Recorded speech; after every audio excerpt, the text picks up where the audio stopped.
bangsa Indonesia, ya, itu semua menyatakan ya kemerdekaan. Nah, itu disuarakan oleh Presiden pertama Republik Indonesia, Bapak Insinyur Soekarno. Ya, tetapi kemerdekaan sejati, Bapak Ibu Saudara yang terkasih, ketika Kristus datang di dunia ini, Yohanes 3 ayat 16 jelas. Begitu besar kasih Allah, begitu besar kasih Tuhan, sehingga Dia mengaruniakan anak yang tunggal, anak yang paling dikasihi, untuk menebus dosa kita. Anak ini tidak pernah berdosa, tapi Dia rela mengorbankan dirinya, rela mencucurkan darahnya. Perjuangan kemerdekaan juga direbut dengan cucuran darah. Amin. Para pahlawan pejuang banyak yang korban, banyak yang tertembak, banyak yang mengalami siksaan. Tapi kemerdekaan rohani diwakili oleh satu pribadi, Bapak Ibu, Yesus. Coba bayangkan, Dia tebus semua dosa. Begitu besar jumlah manusia, semua umat manusia yang percaya kepada Kristus sudah ditebus dosanya, sudah dimerdekakan. Ya, ini barang siapa percaya kepada Kristus, maka tidak akan mengalami kebinasaan atau masuk neraka, namun akan beroleh apa? Kehidupan kekal. Amin. Amin. Ini yang jauh lebih penting. Ya, nanti ada peringatan, ya, lomba kerupuk, lomba macam-macam, ya, lari dan lain sebagainya. Setelah perayaan selesai, ya, yang menang sukacita, yaitu hadiah sama ini udah dikumpulin. Setelah terima hadiah pulang, loyo. Betul nggak? Masalah muncul lagi, encok kumat lagi, betul nggak? Ya, sakit semua. Kok cuma sebentar? Bapak Ibu Saudaraku, yang ditawarkan hari ini, merdeka roh, itu sifatnya permanen. Mau? Roh kita dibebaskan. Maka firman berkata, yang setiap orang percaya, anugerah, ya, iman percaya kepada Kristus adalah anugerah. Arti anugerah apa? Kita tidak layak menerima. Kita manusia berdosa semua. Tidak ada seorang pun yang tidak berdosa. Tidak ada seorang pun yang baik. Namun kita dianugerahkan. Kita diberikan iman percaya yang membawa kita kepada keselamatan. Ini yang penting. Ya, begitu banyak orang cari mujizat. Pak, saya sakit lumpuh, pengen sembuh berjalan. Pak, saya sakit kanker, pengen sembuh. Ya, semua juga ingin, betul nggak? Agama apapun pasti kalau sakit pengen sembuh, kalau miskin pengen jadi kaya, itu umum.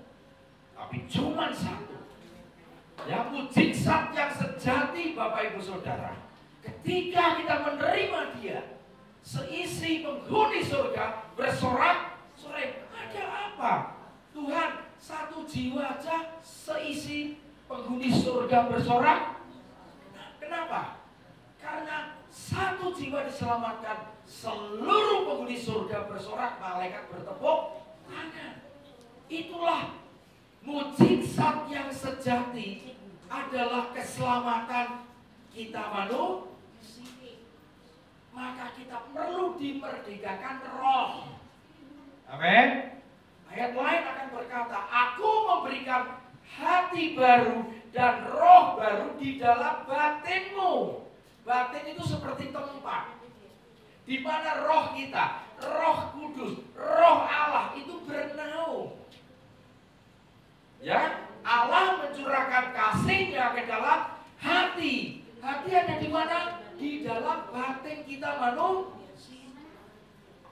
Jadi ketika kita menerima Kristus, yang lama sudah berlalu, roh kita yang lama dibuang, Tuhan ganti dengan roh yang baru.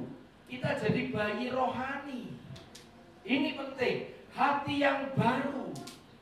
Kemudian firman berkata, aku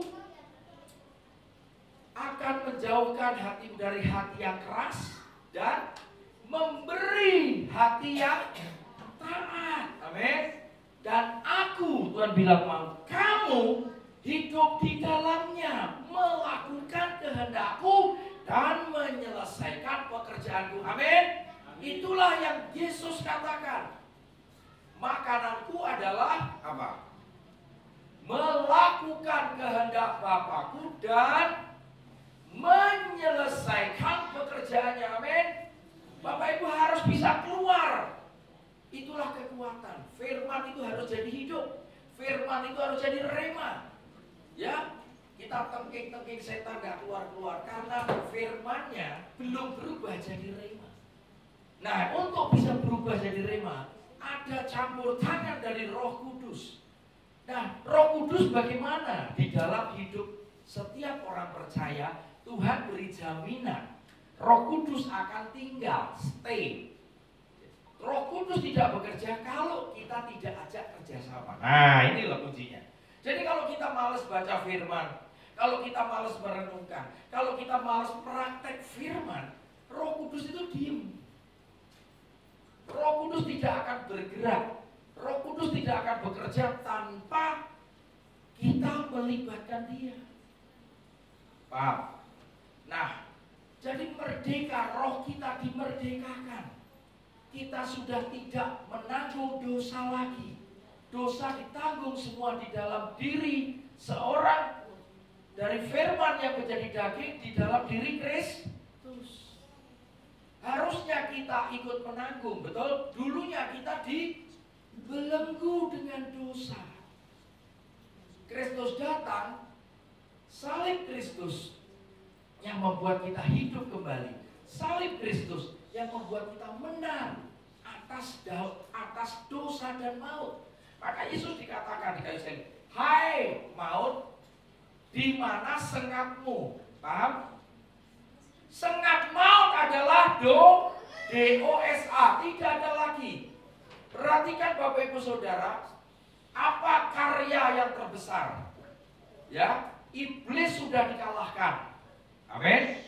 Iblis sudah kalah oleh Kristus. Yang kedua, iblis sudah dilucuti senjatanya. Ibaratnya kita perang Belanda itu nyerah, kenapa? Karena Belanda sudah kalah, mereka pakai bendera putih menyerah dan seluruh senjata pasukan Belanda dilucuti, betul? Nah, tapi Kristus bukan hanya melucuti. Yang ketiga, Yesus mempermalukan iblis. Amin. 3 hal. Jadi kita nggak boleh takut lagi, khawatir lagi. Kita bangga punya Tuhan kita yang lebih besar, punya Tuhan yang lebih kuat dari semua. Maka firman berkata, roh di dalam kita lebih besar daripada roh yang ada di dunia ini. Kok bisa? Ya, karena Roh Kudus, Roh Allah diam di dalam hidup seorang yang percaya. Kalau kita tidak percaya, nah, tidak ada Roh Allah itu. Maka kita percaya, dan kepercayaan kita terus ditumbuhkan. Amin. Kepercayaan kita harus terus makin lama makin kuat. Tuhan ingin kita percaya, ya, kita juga ingin dipercayai oleh Tuhan. Itulah hubungan Bapak Ibu. Amin. Ya, jadi hargai kemerdekaan. Roh kita diberi roh baru dan hati yang baru dijaga, dirawat. Nah, saya minta tampilkan satu ayat lagi. Yeskiel 36 ayat 26 dan 27. Perhatikan Bapak Ibu. Kamu akan kuberikan hati yang baru dan roh yang baru. Di dalam batinmu aku akan menjauhkan tubuhmu dari hati yang keras dan kuberikan. Lagi-lagi Tuhan itu suka memberi apa? Hati yang taat. Mengapa kita tidak bisa taat? Padahal Tuhan sudah memberikan hati yang taat untuk menaati setiap perintahnya. Yang rahasia pertama apa? Obedient. Ada 3 rahasia sering saya bicarakan. Yang pertama adalah ketaatan total. Ya, setiap perintahnya Jangan dilanggar, jangan diprotes. Taati, segera lakukan. Ingat peristiwa di Taman Eden. Tuhan melarang Adam dan Hawa untuk memakan pohon buah yang di tengah. Tapi iblis menggoda, iblis mengganggu, sehingga Hawa makan buah itu, sehingga dia berdosa. Amin. Nah, maka kita belajar dari pengalaman itu, jangan kita tidak menuruti setiap perintah Tuhan. Perintah itu bersifat taati, perintah itu bersifat mutlak, tidak bisa dinego. Tapi yang namanya pilihan, hidup ini adalah pilihan. Kita mau pergi kemana, kita mau makan apa, betul nggak? Tuhan tidak pernah melarang, ya. Itu hidup pilihan. Mau kerja, mau apa, itu adalah pilihan. Nah, kita diberi hikmat. Itu rahasia kedua. Setelah roh kita lahir baru, hikmat itu yang menolong kita untuk mengambil keputusan yang benar sesuai dengan kehendak dan rencana Tuhan. Amin. Ini kuncinya. Nah, rahasia ketiga apa, Bapak Ibu? Ada yang tahu? Relationship, hubungan Kristus dan jemaat. Hubungan kita dengan Tuhan. Amin. Kalau kita taat, terus kita punya hikmat, hubungan kita menjadi baik, intim. Itulah menjadi kekuatan. Ya, kita lihat. Rohku akan kuberikan diam. Nanti saya ngomong stay, diam. Di dalam batin, tempat di mana roh dan aku akan membuat kamu hidup. Tuhan ingin kita menuruti, lihat, setiap ketetapan dan tetap berpegang pada peraturan, berpegang kepada firman-Nya dan melakukannya.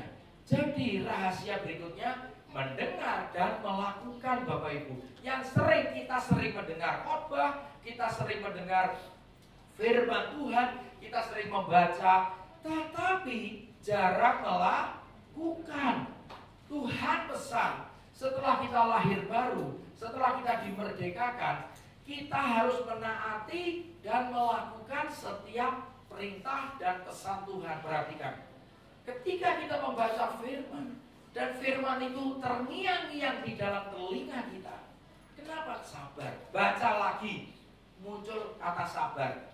Dengerin YouTube dari khotbah pendeta apa, muncul kata sabar. Dengerin radio, muncul. Ini maksudnya sabar.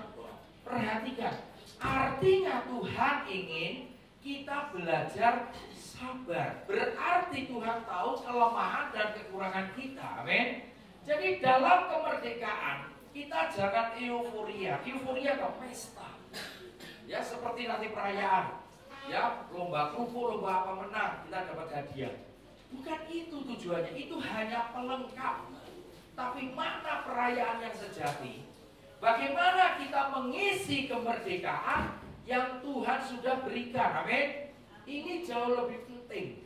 Paham ya? Natal baik, Paskah baik, tapi selalu saya ingatkan, bukan fokus kepada perayaannya atau seremoninya, namun kita fokus kepada makna Natal, fokus kepada makna Paskah, dan fokus kepada makna kemerdekaan. Roh kita diberi baru, hati yang baru. Nah ini, untuk melakukan. Jadi kita bukan hanya menjadi pendengar yang baik, tetapi jadilah pelaku firman. Not just to be a good listener, but to be a doer. Pelaku firman, praktek. Yang kita terus latihan setiap hari. Begitu banyak masalah demi masalah, sakit penyakit. Kenapa Tuhan bilang bersyukurlah di dalam segala hal, suka maupun duka. Jangan waktu suka kita bersyukur aja, supaya kita praktek bahwa dalam segala hal aku selalu menyertai kamu. Nah, harusnya begini Bapak Ibu. Apa betul Tuhan menyertai aku? Aku lagi susah nih. Paham? Saudara harus praktek firman itu betul-betul memberikan saudara ketenangan. Berbagai banyak kesaksian, ya, seperti Ferdinand yang ditakut karena dia ditelantarkan orang tuanya, hidup di jalanan, kena narkoba. Dia nggak punya duit, dia sudah bilang mati aku akan dihabisi, digebukin, dikerjain. Ya karena dia Chinese di situ. Namun dia ingat firman apa? Daniel di gua singa. Daniel tidak disentuh sedikit pun oleh singa. Disitulah letak kekuatan Tuhan. Di situ dia makin percaya. Dan selama dia di dalam, akhirnya dia melayani di gereja, di lapas, tidak disentuh. Amin. Sungguh ajaib. Ya, banyak kesaksian-kesaksian bagaimana Roh Kudus mengingatkan firman. Jadi sumber solusinya apa? Pendeta, penginjil, hamba Tuhan. Nah, itu hanya pelengkap. Yang menyelamatkan kita, yang menolong kita, yang mengubah hidup kita. Apa saudara? Firman. Dan dibantu oleh Roh Kudus. Dari nggak ngerti, kita bisa ngerti dan menerima setiap keadaan. Ya, sebelum merdeka kita dijajah. Saya kembali lagi supaya kita mengerti dengan tepat. Ketika dijajah enak nggak? Di Belanda seenaknya ngambilin padi panen. Sengsara nggak? Ada yang kerja rogi, ini yang tahu sejarah ini, ya kan? Kerja paksa, nggak dibayar, dikasih makan doang. Kenapa kita nggak berontak melawan? Karena kita dibelenggu. Ya, dulunya kita hidup di dalam kegelapan, Bapak Ibu Saudara. Dulunya kita dibelenggu, tahu dibelenggu? Diborgol. Kalau orangnya diborgol nggak bisa ngapa-ngapain kan, betul nggak? Terus di penjara, bisa keluar, bisa bebas, bisa pengen ke warung, bisa nggak? Nggak bisa. Ngerti? Tapi yang saya mau sampaikan pesan Tuhan sore ini penjara rohani. Ngerti? Kita yang nggak kelihatan itu belenggu kita. Maka kita pengen berbuat baik, yang kita lakukan sebaliknya. Paham? Pada dasarnya kita semua diciptakan serupa dengan gambar Allah. Allah adalah sumber kasih. Jadi di dalam setiap ciptaan, termasuk kita manusia, ada benih kasih nggak? Ada. Tapi akibat dosa tertutup, bukan hilang. Nah, supaya terbuka, Kristus datang. Terang datang untuk menerangi kegelapan. Hati kita gelap, roh kita dikuasai. Roh itu tidak akan pernah mati sampai kapanpun ya. Roh itu hidup, roh itu bersifat kekal. Nah, datang Yesus yang tertutup dibuka. Tahu selubung? Bapak Ibu Saudara, kalau ditutup matanya nanti ada lomba untuk jalan, ya, supaya lurus bisa ke tempat tujuan. Tapi dengan mata tertutup kan, kita mengandalkan apa? Kiri, kanan, betul gak suara? Ya kan? Nah, sama di dalam kegelapan itu kita perlu mengandalkan suara Tuhan, bukan suara manusia.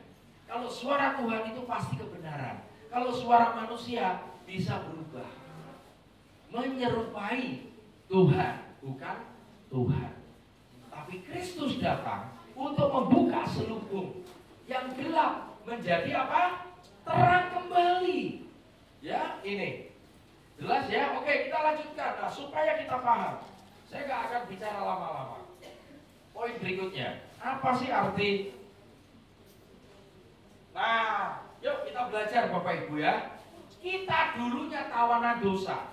Sebelum kita menerima Kristus, kita statusnya tawanan, tahanan, tahu tahanan. Kalau orang ditahan di mana? Di tempat penjara. Bisa bebas keluar? Gak bisa kan? Bisa pengen makan di warung, pengen belanja, bisa gak? Nggak bisa. Nah, dosa itu seperti itu. Kita gak sadar Bapak Ibu. Ya, kita semua tawanan, kita semua tahanan dari dosa. Tapi Yesus datang menebus kita, mengalahkan. Maut sudah dikalahkan. Di mana sengat maut? Sengat maut adalah dosa. Sudah tidak ada. Kita sudah dilepaskan, kita sudah dibebaskan, dimerdekakan. Amin. Nah, inilah Kristus datang membebaskan dan memerdekakan rohani kita. Ya, bukan berarti kalau di penjara kita punya kenalan jenderal, paman kita punya fasilitas, dibebaskan, ya kan? Tapi bisa masuk penjara lagi nggak? Bisa kalau kita berbuat kejahatan. Ya, nah, jadi karya Kristus di kayu salib bukti kemenangan atas dosa. Tadi saya katakan dosa sudah dikalahkan. Iblis itu adalah sumber dosa, raja pendusta. Iblis sudah dikalahkan, iblis sudah dilucuti senjatanya, dan iblis sudah dipermalukan. Amin. Kenapa kita takut, khawatir, cemas? Tidak ada. Ya, di mana sekarang tidak berkuasa udah hilang. Kebangkitan Kristus membuat kita semua lebih dari pemenang. Amin. Nah, ini yang penting. Setelah kita menang, setelah kita dibebaskan, dimerdekakan, ini yang terjadi selanjutnya. Paham ini ya? Lanjut. Nah, kita statusnya merdeka di dalam Tuhan kan? Kita bukan tawanan lagi, budak, ditebus oleh majikan. Berarti status budak kita berpindah. Kita tahu yang namanya Yusuf, dia dijual oleh saudara-saudaranya, dijual jadi budak. Dan Tuhan merencanakan akhirnya Yusuf dibeli oleh yang namanya Potifar, dijadikan budak kerja, ya, tuannya namanya Potifar. Nah, berarti dia dilepaskan, dibebaskan, dan statusnya berubah. Kita adalah dulunya hamba dosa. Kita dulunya diperhamba dosa, ditebus oleh Kristus, kita menjadi hamba Kristus. Perhatikan, tapi Yesus tidak menganggap kita hambanya. Ngerti? Kamu adalah sahabatku. Begitu besar cintanya. Ngerti? Kita bukan hambanya Yesus.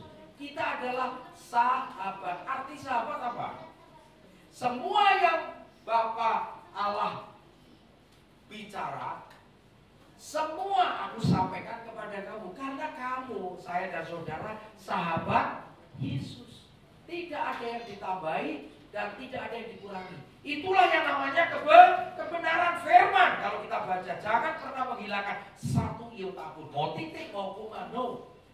Kamu berdosa. Apa yang disampaikan Allah Bapa, Yesus katakan apa adanya, semua, tidak ditambahi dan dikurangi. Amin. Aku berkata-kata bukan dari diriku sendiri, tapi aku berkata-kata dari Dia yang mengutus aku. Kita punya Tuhan yang luar biasa, Bapak Ibu. Dia berusaha untuk memberi pengertian. Maka Dia mengutus Roh Kudus. Kita ini terbatas. Tuhan, aku manusia lemah. Betul. Tuhan, aku manusia terbatas. Setuju. Kita ngakui. Nah, justru karena kelemahan kita, kekurangan dan keterbatasan kita, kita butuh Tuhan, Bapak Ibu Saudara, supaya kita mengerti. Beri aku roh pengertian, Tuhan. Buat aku mengerti. Aku butuh hikmat-Mu, supaya aku dapat menerima setiap kejadian yang buruk, setiap peristiwa yang tidak baik. Ini penting, karena kenapa banyak peristiwa buruk terjadi di dunia? Alasannya apa? Kenapa? Karena dunia penuh dengan kejahatan, dosa sudah menjalar ke seluruh bumi. Ngerti saudara? Bumi dikuasai oleh si jahat. Bumi dikuasai oleh gerombolannya Lucifer. Raja iblis itu namanya Lucifer. Paham? Maka banyak anak yang berontak ke orang tuanya. Betul kan? Banyak orang tua juga menyakiti anak. Suami saling menyakiti dengan istri. Padahal itu bukan rencana Tuhan loh. Tuhan itu sumber kasih. Dia menciptakan kita untuk apa? Yang pertama, kasihilah Tuhan Allahmu dengan segenap hatimu, segenap jiwamu, segenap pikiranmu dan kekuatanmu. Amin. Yang kedua, baru kita bisa mengasihi sesamamu seperti dirimu sendiri. Jadi kita dapat kasih Tuhan dulu, Yohanes 3:16. Kasihnya kita terima, baru kita salurkan kepada suami, istri, anak, tetangga, besan, mertua, menantu, amin, itu cucu. Itu rumusnya jelas. Tapi kita harus dimerdekakan dulu. Kita sudah dibenarkan. Arti kemerdekaan itu kita dibenarkan. Dari nggak benar jadi benar. Terus kita dikuduskan hidupnya dalam kenajisan. Betul nggak? Berbuat jahat, berbuat curang, dendam, iri hati. Ya, curang terus, jahat. Tuhan menguduskan sehingga kita tidak melakukan hal-hal yang jahat lagi. Kita diisolasi. Oke? Dan kita diperdamaikan. Hubungan yang dulunya dekat putus menjadi jauh karena roh kita ditutupi. Kita tidak bisa berhubungan dengan roh Allah. Tapi oleh karena Kristus, hubungan itu terjalin kembali. Paham? Ibaratnya orang pacaran ya, ribut. Udah, pisah aja, ya kan? Gak ngomong selama seminggu. Tiba-tiba ada seorang datang yang masing-masing kenal, misalkan pendeta, hamba Tuhan, atau orang yang tokoh. Sini kamu, salaman kembali, saling minta maaf. Ya, ini secara fisik. Oke, damai ya kan? Nah, tapi secara rohani itu belum. Karena di dalam roh kita sudah mengalahkan roh. Ya, kita mengalami peperangan rohani. Kristus sudah menang. Kita mempertahankan apa? Kemerdekaan. Betul seperti bangsa kita ketika ada bangsa lain mau mencoba masuk ke wilayah kita, pesawat tempur itu sudah menghadap. Betul? Kenapa kok gitu? Ya, ini daerah otoritas kami. Nah, di dalam kemerdekaan rohani sama. Yang nggak kelihatan itu yang jauh lebih penting, Bapak Ibu. Kenapa saya mesti tekankan? Ya, lihat. Roh baru, hati baru, batin baru. Semua diperbaharui. Satu lagi, pikiran pikiran lama kita buang. Yang pikir porno, yang pikir kejahatan, yang pikirannya nggak bener, itu diubah. Hati yang baru. Ya, yang lama berlalu, yang baru sudah datang. Udah dikasih sama Tuhan. Roh baru. Roh itu memberikan kita hidup. Karena pada mulanya Allah menciptakan manusia dari unsur tanah. Setelah itu Allah mengembuskan nafas hidup. Sehingga hiduplah manusia. Rohnya hidup.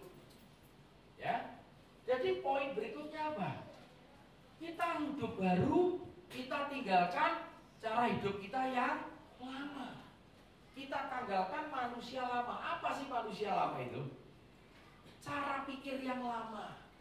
Kebiasaan kita yang jelek. Suka ngerasain, suka fitnah, suka menghujat, suka ngutuki, suka nyumpahi. Betul nggak? Coba ngaku ibu-ibu. Ya, kita minta ampun, cabut semua perkataan kotor kita. Ingat, kalau enggak, kita nggak merdeka loh. Artinya begini ya, kita sudah dimerdekakan, tetapi kita belum bisa nikmati kemerdekaan itu. Yang rugi siapa? Saya dan saudara. Kalau orang merdeka kan bebas. Kenapa kita sudah merdeka kok seakan-akan masih dijajah? Contohlah negara kita. Kenapa kalah dengan Vietnam? Kenapa kalah dengan Singapura? Kenapa kalah dengan Thailand? Paham? Kita punya sumber mineral itu luar biasa. Gimana katanya merdeka?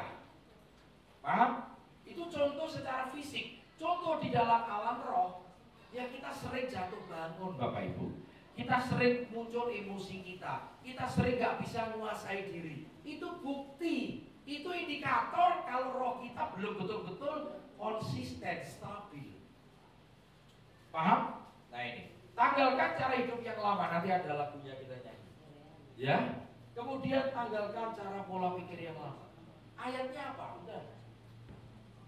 Jangan kamu serupa dengan dunia ini, tapi berubahlah oleh pembaharuan akal budimu, sehingga kamu dapat mengenal kehendak Allah yang baik, yang berkenan, dan yang sempurna. Kita perlu mengenal kehendak Tuhan. Maka jangan izinkan pikiran kita dikuasai pikiran dunia. Jangan serupa, tapi serupa dengan pikiran Kristus. Cara hidup yang lama, kebiasaan merokok, minum-minuman, judi online, pornografi, ini tinggal. Efesus 4 ayat 22 sampai 24 baca. Tanggalkan manusia lamamu supaya apa? Roh dan pikiranmu diperbaharui terus tiap hari. Loh, kan udah dikasih roh baru, tapi roh itu bisa terkontaminasi.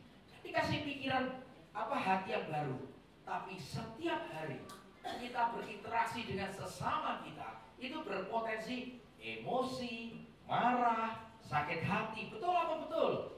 Tiap hari kan? Nah, terus bagaimana? Kita harus bisa menanggalkan semua dengan pertolongan Roh Kudus dan firman. Obat yang mujarab adalah firman. Enggak Pak, saya rajin ke dokter di rumah sakit RSCM, saya dapat obat ini, cocok ini. Betul. Tapi kamu bisa sakit? Bisa.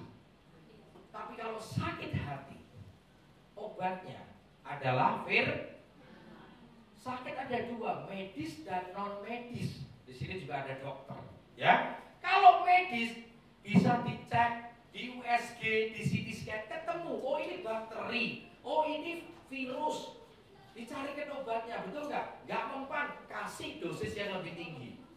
Kenapa nggak mempan lagi kasih?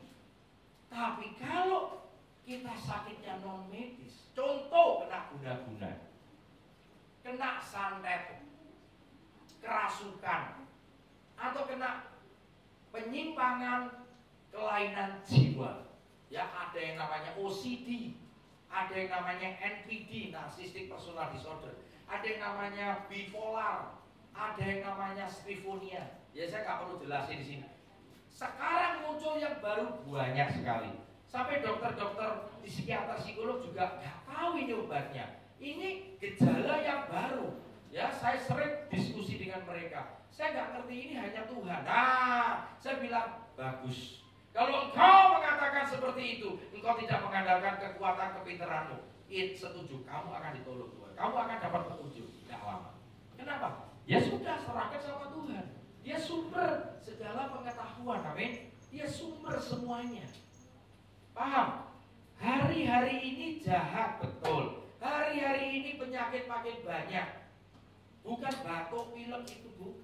Makin banyak muncul di dalam tubuh manusia. Karena apa? Karena memang tekanan makin berat. Jerat perangkap iblis makin ada di mana-mana. Maka firman berkata, berjaga-jaga dan berdoa senantiasa. Kuasai dirimu supaya kamu tenang, sehingga kamu bisa berdoa. Pak, saya rajin doa Pak, tapi kalau kamu gak bisa kuasai diri, kamu melanggar perintah Tuhan, betul gak? Pokoknya doa kan? Nah, sering kali saya nasihati, dia ngomong kalau sudah gitu, ya terserah, saya gak bisa apa-apa. Itu free will, itu hak setiap manusia. Anak juga gak bisa dipaksa, ya. Setiap manusia diberikan kebebasan memilih. Ini yang harus hati-hati. Maka dasar firman itu harus kuat, pondasi, landasan. Ini, ya. Jadi perbaharui roh pikiran kita. Baca Efesus 4 ayat 22 sampai 24. Jangan kamu serupa dengan dunia ini.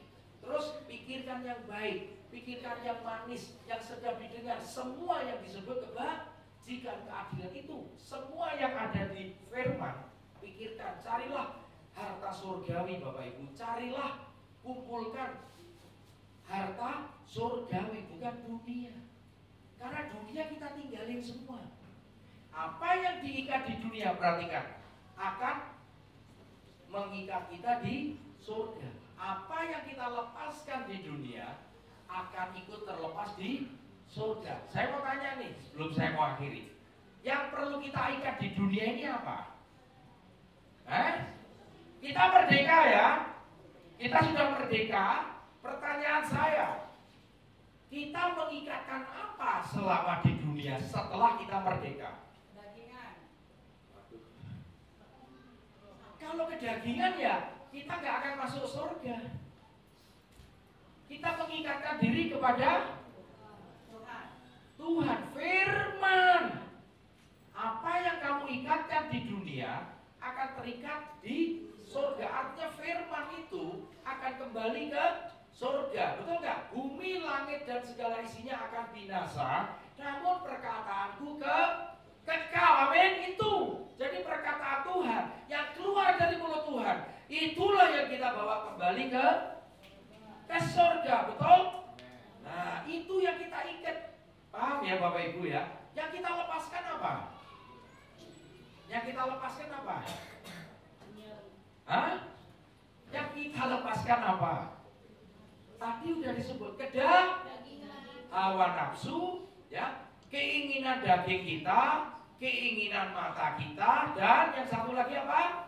Keangkuhan hidup. Itu 3 hal.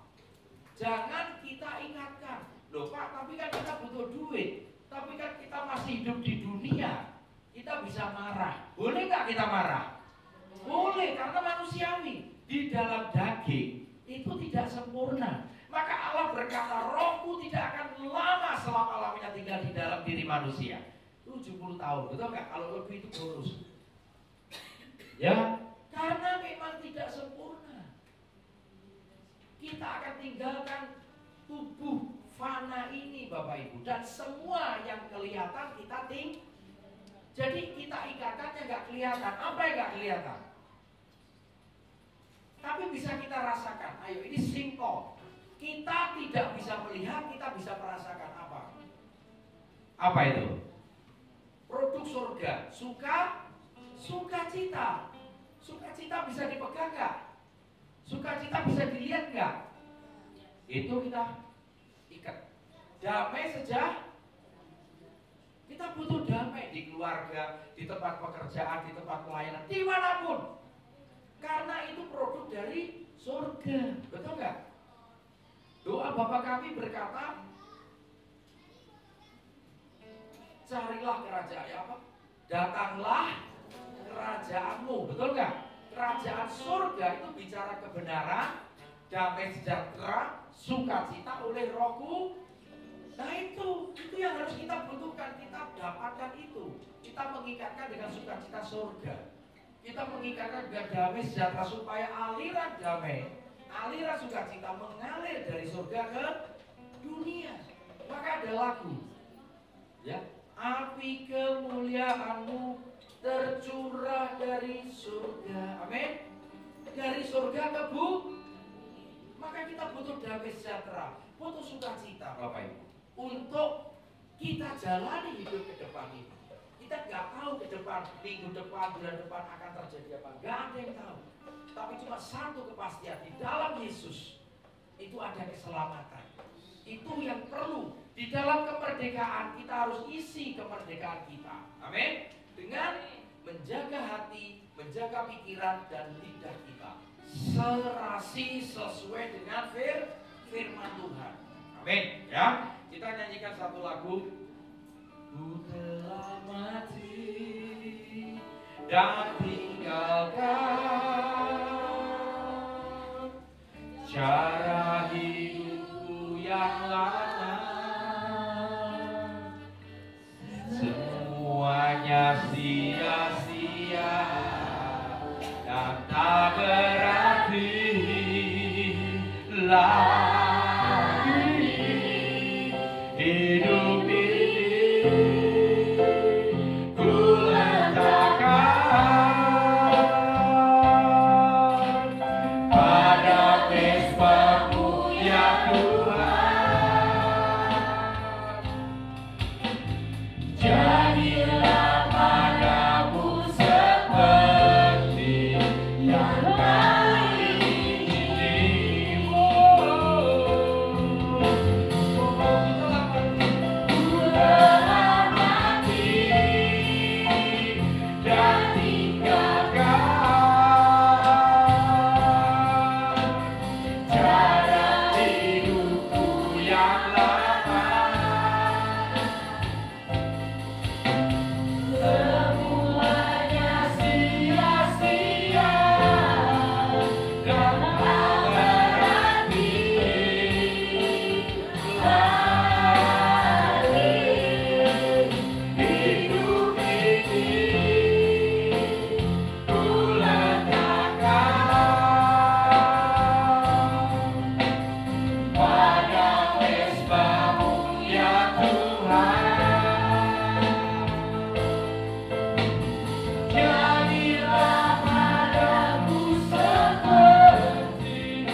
Kita sudah dimerdekakan rohani kita. Kami mau mengerti, mengenal-Mu lebih baik. Terima kasih Tuhan. Firman yang disampaikan biarlah ditangkap kepada setiap orang yang ada di tempat ini. Akan menumbuhkan iman dan menghasilkan buah-buah seperti yang Kau kehendaki. Terima kasih Tuhan. Biarlah makna kemerdekaan kami boleh isi dengan hidup benar dan kudus. Kami mau memperbaiki diri, koreksi diri setiap hari, introspeksi diri untuk menjadi pribadi seperti Yesus, untuk melangkah lebih baik lagi dari hari yang kemarin. Terima kasih Tuhan. Kami serahkan hanya dengan satu nama, di dalam nama-Mu Tuhan Yesus. Haleluya, puji Tuhan. Amin.